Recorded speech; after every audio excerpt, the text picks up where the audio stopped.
particular slide is when you have see the RV pressure are bigger than LV pressures, pulmonic pressure are suprasystemic. Always do a contrast study. So that's what I said.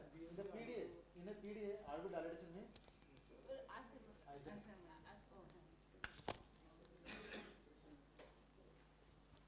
all right.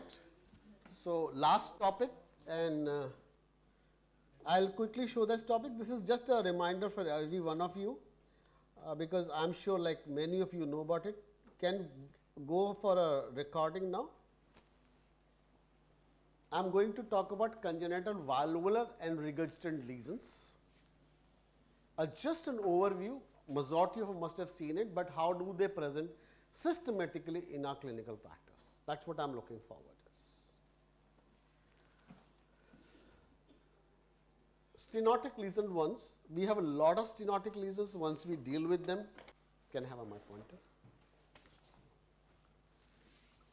I have written aortic stenosis, mitral stenosis, tricuspid stenosis, pulmonic stenosis, coarctation of aorta, cord triatum dexter. They are not truly a stenotic lesions, but they forms a part of these stenotic lesion in our clinical practice. We have seen coarctation of aorta. I'll show you cord triatum dexter and sinister as well. Aortic valve, fixed form of hemodynamic significant left ventricular outflow tract obstruction with progressive course. I am talking of bicuspid. Neonatal young infant who have aortic valve stenosis usually develop congestive heart failure. Male is more than females, 1:3 versus 1:5. Valve could be unicuspid, bicuspid, tricuspid or quadricuspid. Every kind of a valve could be present. Unicuspid valve most frequently seen in critical valvular aortic stenosis are either eccentric orifice with one patient commissure or a central orifice with no commissure.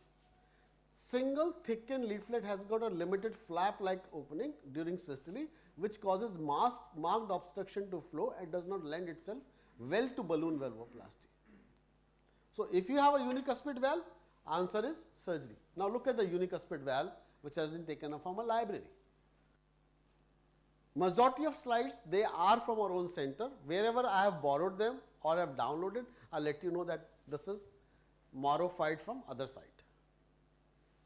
So, here is a classical example of a unicuspid valve and how does it look like a unicuspid valve is. Flow velocity, obviously it will be high. You may have an associated LVH in these unicuspid aortic valve. The most common thing which we have in our life is a bicuspid aortic valve. This is most common congenital, almost 2% of our population. From surgical point of view, there can be 3 types of morphological bicuspid aortic valve depending on number of raphe. 0, no raphe, type 1, 1 raphe, type 2, 2 raphe. So, typing is dependent on 0, 1, 2, no 1, 2. Most common is type 1, which accounts for almost 90% of the patient with bicuspid aortic valve. The 2 leaflets are arranged either in antero-posterior direction or right to left orientation. What is antero-posterior and left to right? I'll show you in a couple of minutes. Valvular aortic stenosis result if the length of the free edges of the leaflets are less than those of attachment to the sinuses, if leaflets are dysplastic or commissures are fused. Now, here is the variety of the leaflets, which is very common. This is what we look forward majority of time. We have a 1 raphe over here, 1 raphe over here, and there are 2 raphes out here. So, this is the most common thing which we have in our life presenting with. Antero-posterior, left to right. And that's what exactly we see in day-to-day practice. This is how the presentation of tricuspid, bicuspid and unicuspid. So, here is example for antero-posterior bicuspid aortic valve. Children born with bicuspid aortic valve have usually a large ascending aorta. Bicuspid aortic valve is not valvulopathy, it is a aortopathy. So, whenever we have a bicuspid valve, we have to look at the size of aortas always, and that is the most important thing when we look at it. We look at a normal shape. The 6 types of dilated aortas are present associated with bicuspid aortic valve: normal shape, enlarged ascending aorta, effacement of sinotubular ridge, Marfan's like S4, enlarged sinus of Valsalva and ascending aorta, normal annulus, proximal sinus of Valsalva, and large distal sinus of Valsalva, sinotubular ridge, and ascending aorta. They all 6 varieties you have to identify. S2 and S3, they are the most common thing which is seen in these type of bicuspid aortic valve. Then we do them in body surface area. This is a slide which I borrowed from Dr. Parashar sir. That's how we calculate them for their body surface area. And where do we measure? This is sinus of Valsalva, sinotubular junction, ascending aorta just before innominate artery, then arch of aorta, and then descending aorta proximal at just distal to ligament of arteriosum. And every aortic valve, if it's bicuspid, you should measure this thing. If this is a neonate or a pediatric population, we go with a Z score or G score by parametric Z. So if the report is without this, that is found to be incomplete. Implication, because the progressive dilatation of aorta is the cause for their repairment on replacements. And that's what exactly is said. Ascending aorta increases with age has been reported to almost 56%, younger than 30 years to 74%, older than 34 years of age. So my humble submission is, if you look at a bicuspid valve, always measure aorta. Next comes quadricuspid. Look at my quadricuspid valve. My question to the audience, quadricuspid is stenotic or regurgitant? It's a regurgitant valve. It's not a stenotic valve. Look at the big huge opening in these valves. They behave like a regurgitant aortic stenosis. I'm not going to talk of a history of all these things. Obviously, they have a significant mortality and morbidity, and depending on at what stage we are intervening them. If it's a neonate or a pediatric population, obviously we are not doing the surgery in them.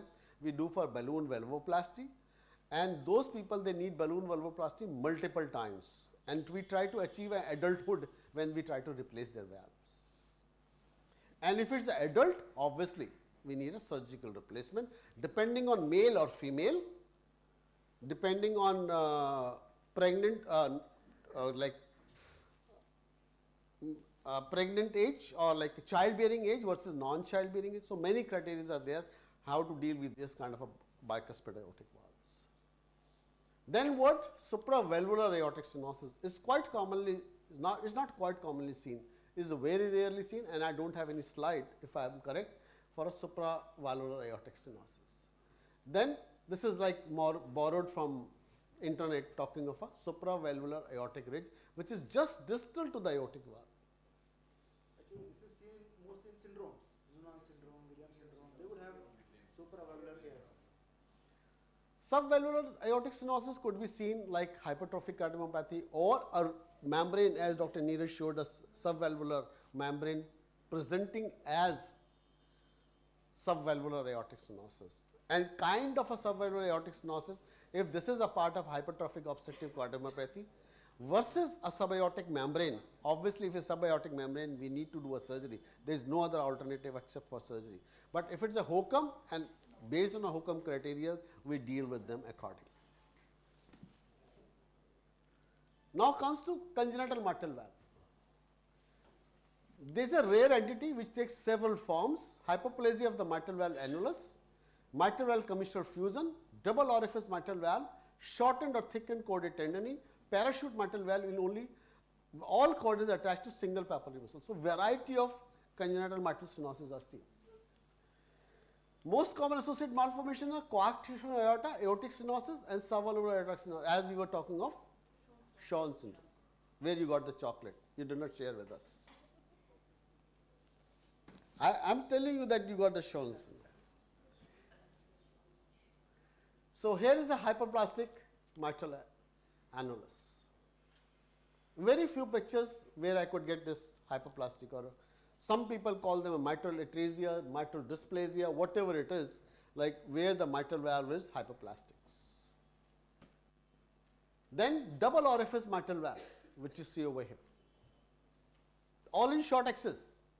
Third comes parachute mitral valve. Look at this valve attachment of the leaflets. They are pointing towards one single papillary muscle. And the answer comes when you come to short axis view, you instead of 2 papillary muscle, you get only 1 papillary muscle. And these patient presents with mitral stenosis, and you have to look and follow them accordingly before you do any interventions. It's not a hurry to do any interventions in this.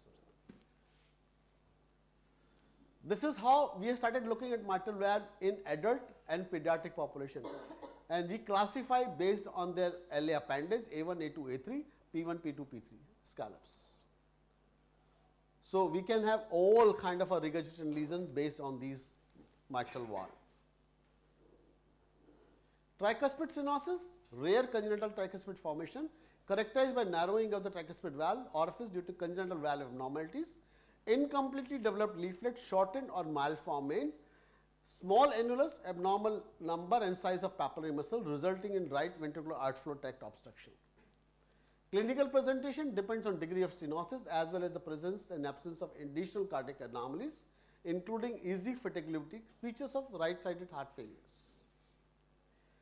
Here is an example where my tricuspid valve is almost stenotic, or you can say tricuspid atresia, dysplasia, or whatever it is. It's an congenital disorder where we could see this kind of a phenomena. Then comes pulmonic stenosis. We have to look at this pulmonic stenosis at the level of valves, because pulmonic stenosis, isolated pulmonic stenosis is also common, and it could be part of other congenital abnormalities like tetralogy of Fallot or VSD with PS, many things where we associate pulmonic stenosis is. Severe, which is symptomatic, more than 64 millimeters of mercury gradients, and they present with almost like all features of heart failure, right-sided heart failures. It would be valvular, supravalvular, subvalvular, and peripheral pulmonic artery stenosis. Here is an example for pulmonic stenosis where the valve per se there is a turbulence and there is an increased flow velocity across the valve at that particular point. So we have to be very specific, utilizing the pulse oximeter, pulse wave Doppler to talk of. Then look at the suprapulmonic valvular. Here is a pulmonic valve, but the obstruction and lesion is distal to the pulmonic valve. And obviously these kind of things, they do not have a medical management. They need an intervention. On the contrary, if I go to subvalvular stenosis, which is a part of this double chamber right ventricle, look at the subvalvular pulmonary right ventricular hypertrophy, almost producing a DCRV. If you happen to do a cardiac CT of this particular patient, you find 2 balloons of RV looking like this and a stenotic in between. DCRV, double chamber right ventricle, and the turbulence would be at this level.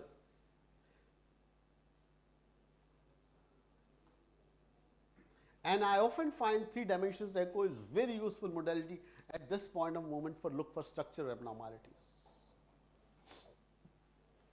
Gradient has to be there.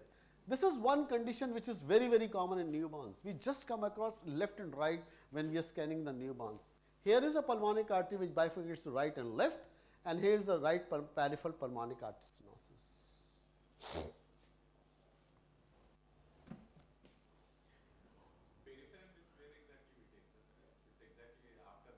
After the bifurcations. Wherever you have turbulence. After the bifurcation, wherever you have turbulence, it can be anywhere. Left is more common than the right. Maybe, I don't know. I have no idea. Maybe. But one point I like to say, which I have learned with experience, is I saw a patient of primary pulmonary artery hypertension. We looked at everything, contrast, echo, everything we did it. Finally, we went on to do a CT pulmonary angiogram. Look, the peripheral pulmonary artery stenosis was right at the distal lines, bilaterally. And we Causing RV pressure high. RV pressure high, and we blew off that by doing a bilateral stenting, and the PA pressure dropped significantly. So since then is almost 12 years down the line, and since then anybody who walks in with PPHN, our diagnosis is always go for a cardiac CT. It is must. Every patient of PH, you have to do CT. Cardiac CT, apart from contrast echoes. Always. All right. This is one slide which I have been following for patient for many, many years now. This is absent right pulmonic artery. The pulmonic artery, this is seen over here, and there is none flow seen in the right pulmonic artery. And we proved it by doing a cardiac CT. I said it's absent. It's a cardiac CT diagnosis. When I said there is no flow in this side, I was little afraid of saying that I'm talking of absent pulmonic artery. This is my own lab. It's almost 10 to 12 years. We are still following this child, and this child has developed multiple collaterals on the right side now. Her PA pressure started falling down now.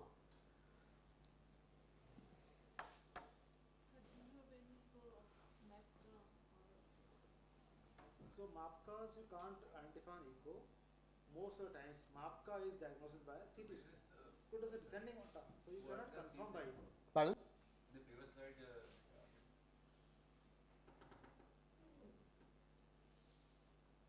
bifurcation is Seen, this is bifurcation seen over here, but there is no flow which is seen over here. The flow has to be blue, not the red one. This is some LA actually. This is some LA because modified view. Yeah. So this is not bifurcation.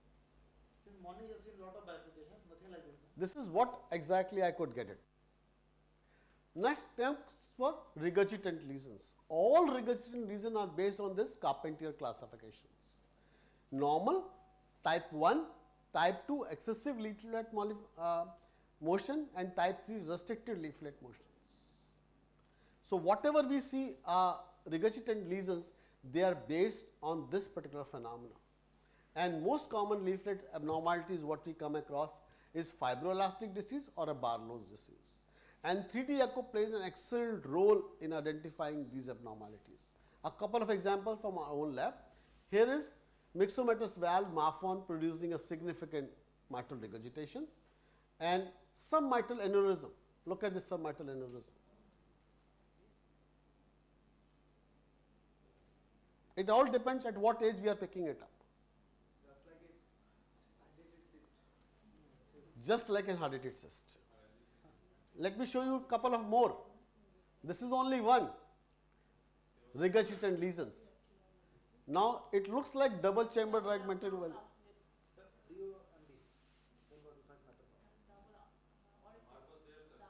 Flail AML and 3D echo against category tells you this is a flail AML, PML, not AML, PML. Then comes aortic valve, quadricuspid leading to significant aortic regurgitations. And all parameters of AR will apply when we are talking of quadricuspid aortic valve with AR as we apply in other populations. Tricuspid regurgitations is extremely rare condition. Morphological heterogeneity make it difficult to drive any conclusion regarding the best strategy for management of this condition. Though they says that, but today like we are talking of tric valve.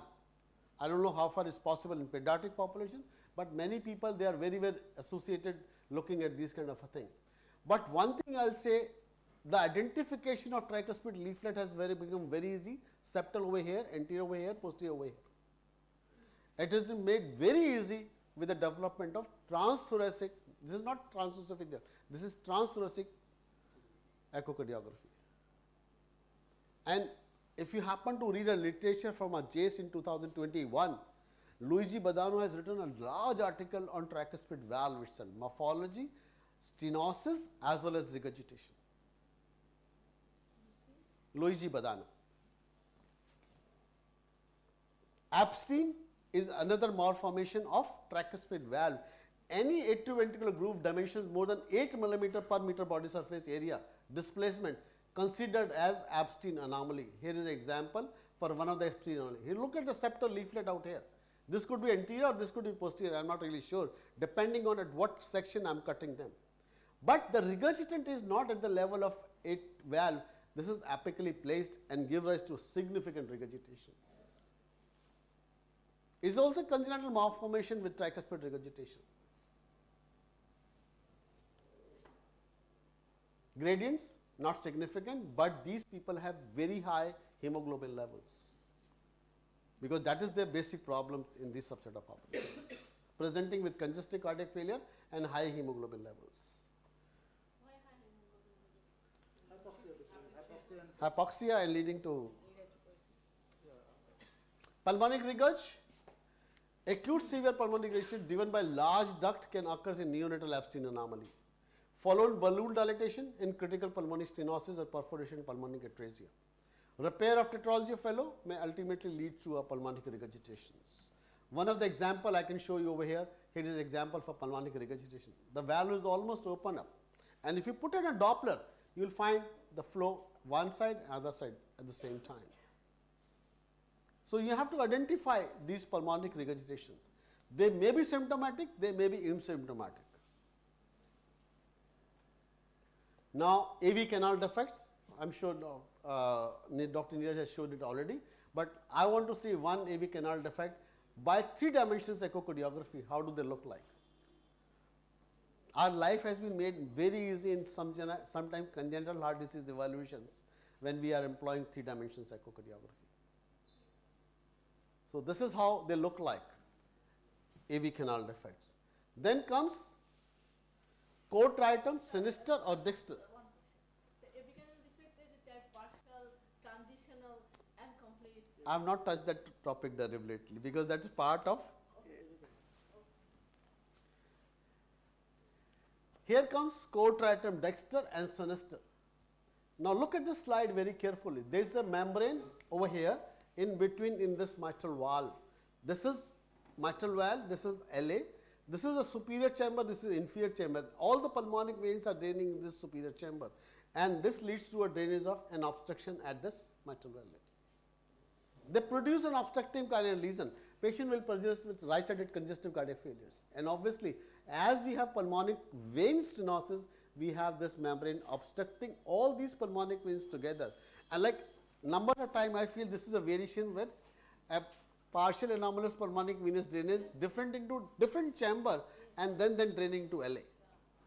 And the answer is of course blow them off. If the same thing is seen on the other side, this is very elevated RA pressures. If the same thing is seen on the other side, this is cotritum dexter. And this cotritum dexter is again, look at this, this is relatively a low chamber pressure in comparison to right left chamber pressures. But treatment is always the same. We have to take care of them because these are the patients again they have presented with congestive cardiac failures. Why is there India? Oh, This patient is from Bangladesh. oh, I know. don't say these words. This is prosthetic aortic valve which is implanted over here. Prosthetic aortic or mitral valve implanted over here. So it's a double lumen or bileaflet prosthetic mitral valve implanted over here.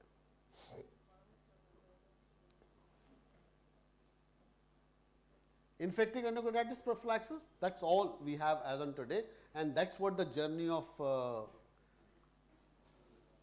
train, which we started with the diesel locomotive, ending with Vande Bharat today. So before infective endocarditis, I want to say dexter or sinister, which one? It can be totally membrane without any hole. Orifice. Orifice or hole. It can be. How can be? So it will not survive. Patient will not survive. Has to have some flow. Then the patient will go to Dr. Sunil Pawar. He will look at an echo immediately. Look, the patient is cynosed and is like he is crashing. So this is what, in small nutshell, it's a huge topic if I am looking for stenotic versus congenital lesions. But in nutshell, what pictures I could show you, and that's all. We can stop the. So today we are going to stop at this particular moment, and I'll just show you a performer, and hopefully I'll send you to everybody like how do we look at the performer of the pediatric echo. And this I've adopted from Escorts. This is not mine. And again, like Dr. Smita Mishra, Dr. Neeraj, Dr. Munish Tomar, Dr. Savitri Srivastav, Krishnan Kumar, Dr. Radha Krishna, who have done a lot of work in pediatric cardiology in India. They have devised this particular performer, and it's found to be very useful. At least I feel that it's pretty useful when we report this performer.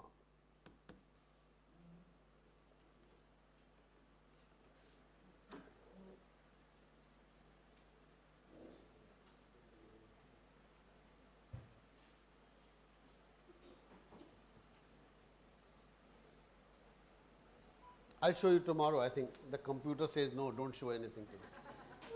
So with this, let me just switch on our lights and any questions before we break, and we'll be tomorrow together.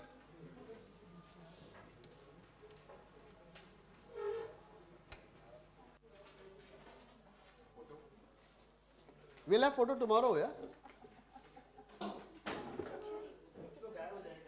ये मैंने कर रही sir, ये RA में actually सब कुछ शायद ये मैटर या ब्लड था, ये आरए से स्ट्रक्चर में